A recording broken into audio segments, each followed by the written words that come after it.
So years ago, my husband Terry and I took a trip to Arizona. And part of that trip, of course, was to go and see the Grand Canyon.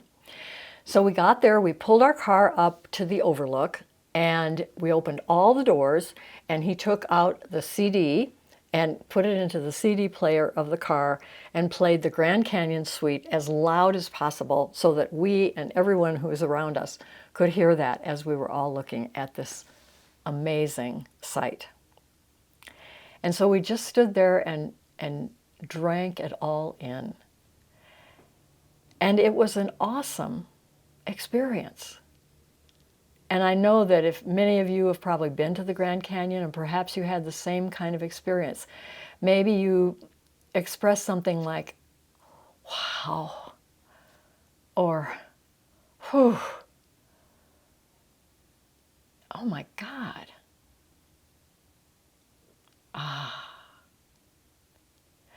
Those are actually expressions that many people do when they have an experience of awe. And there's been a little bit of interesting talk lately about the word awe and the experience of awe. And part of that has been due to a gentleman who has written a book. His name is Dacher Keltner, and he's written a book called Awe, and the tagline is A New Science of Everyday Wonder and How It Can Transform Your Life. And then he did research for years all over the world, asking people to describe any experience that they might have had of awe. And then he made a list of the most commonly referenced items. And two of them were in the story that I just told you. That is nature, which is a huge one, and music. But there were also other things like events in your life, a wedding, the birth of a child. I was in the delivery room when my daughter delivered twins. It was an experience of awe. So what distinguishes an experience of awe? He gave us a couple of definitions. Awe is about our relationship to the vast mysteries of life. It allows us to get outside of ourselves. Outside of ourselves. Where would that be? Well, maybe that would be into spirit, into the energy field, into the divine. I think that awe, and many people described it this way, is it's a feeling, it's actually a spiritual feeling, a feeling of touching in to that greater other. So, and then at the same time, a couple of weeks ago, I got an email from HeartMath Institute. And the HeartMath Institute, many of you are probably familiar with it, has been doing research, scientific research for years and years, 30, 40 years, on spirituality, on intuition, on the quantum field, and how it affects people and the health, and just all this kind of information. So they are starting a new project. And this project is called the HeartMath Tree Rhythms Research Project. And here's what the basis on which they decided to do this. Compelling research suggests that the Earth's magnetic fields carry biologically relevant information that connects all systems, including us. So again, we're talking about the field, which many of us think is spirit, as well, with information, and we're all connected into it. So what they decided, they wanted to understand and demonstrate how trees and people and nature and all living systems are interconnected in unseen and dynamic ways. So they developed some new sensor technology. And with this sensor technology, it measures the electrical activity within a tree in response to human emotion. I just found this absolutely fascinating. So a few weeks ago in our healing support group, which meets every Wednesday night on Zoom, I asked people in the room, in the Zoom room, I said, does anybody have had an awe experience with a tree? 4 or 5 people raised their hands. I was really quite surprised. And this one gal told a story about, and this is a woman who has a lot of health challenges. And she's also a bit isolated. And she started telling us about the aspen tree outside her window. She said, this aspen tree is so gorgeous. She said, when the wind blows, the leaves flutter and the branches just move, and it's just so beautiful. When I look out at this, it's like I'm having a spiritual experience. She said, I love this tree. This is my tree. That's an experience of awe.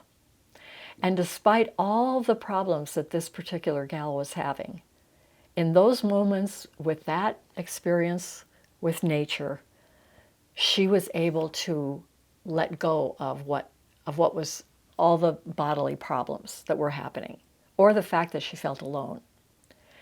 It was an experience of awe. She described it so perfectly. That is what Keltner recommends that all of us seek to do, is to seek out experiences of awe. And again, I believe that what HeartMath is studying is really very close to, or part of, or another description of our connection with all there is, our connection with spirit, which is all there is. And that's why I think it made me excited about this. So he recommends that we treat ourselves to some awe. So get out into nature, be with the tree, and open to spirit. Let's just take a moment to go within to that heart space in the center, knowing that spirit is there, that spirit is always with us. For I know that spirit is all that there is. There is no other source nor substance. Spirit is the animating principle behind all things in the universe.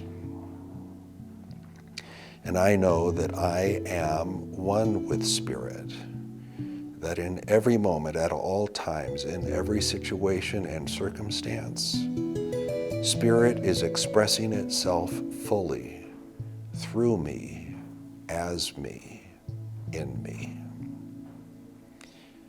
And I know that this is true for you as well, that right where you are, spirit is. And spirit is revealing itself in its fullness, its majesty and perfection, in, as, and through all that you are and all that you do. Knowing this, I simply affirm and declare the presence of perfection in every aspect of your life. That spirit is revealing itself to you even during these times of change and transition. It is revealing with clarity and confidence the steps that you should take, the connections that you need to make. Spirit draws to itself all that is necessary for the full and complete expression of itself in you, in your life, in your experience.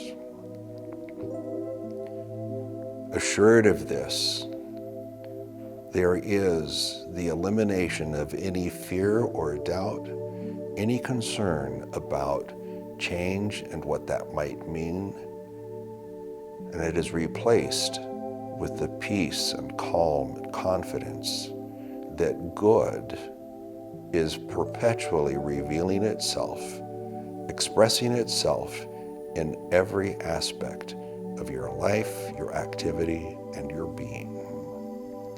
Oh, I am so very grateful for the understanding of the perfection of spirit, of its eternal nature, and of its onward, upward, continual spiral of good that unfolds humanly in every aspect.